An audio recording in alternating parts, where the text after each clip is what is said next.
Hi, friends. Last week, Pastor Karen from First Presbyterian posted a video devotion about staying centered in the midst of all the uncertainty these days. I encourage you to look it up. It's called Love from the Center. She posted it on Facebook on July 29th.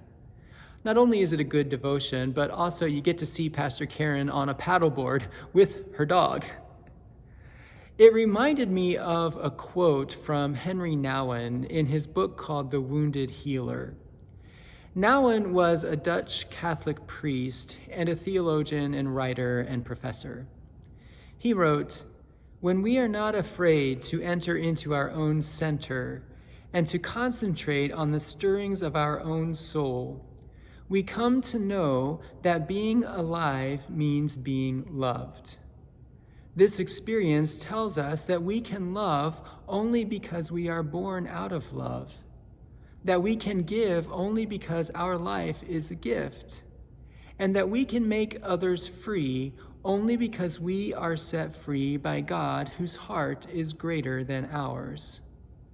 When we have found the anchor places in our lives, in our own center, we can be free to let others enter into the space created for them and allow them to dance their own dance, sing their own song, and speak their own language without fear.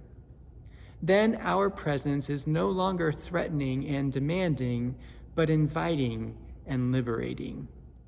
At our center, we find love, generosity, and freedom, both as the gifts that God gives to us and as gifts that we can extend to others.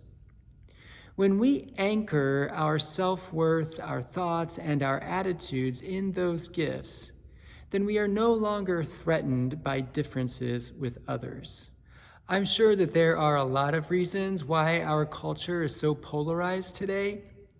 And I imagine one of those reasons is that we have dropped our anchor in places other than our center. Have we consciously or subconsciously anchored ourselves in political positions, theological debates, power structures, team loyalties, or any other number of things instead of love, generosity, and freedom? If you watch the news for more than 2 minutes or scroll down more than 3 or 4 posts on Facebook, the answer clearly is yes. It's okay to have an opinion and a position. But when that's where we drop our anchor, we're always going to feel threatened by people who hold different ones. And when we feel threatened, love, generosity, and freedom are not the first responses that come to mind.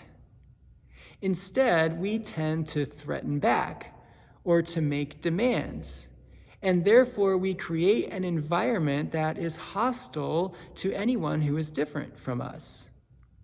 And that hostile environment could be our own self, it could be our family or our church or our community. A hostile environment is not the kind of environment that God invites us into, and it's not the kind of environment that God calls us to create with and for others. God invites us into love, generosity, and freedom. Those are the gifts that God gives to us, and those are the gifts that God calls us to share with others.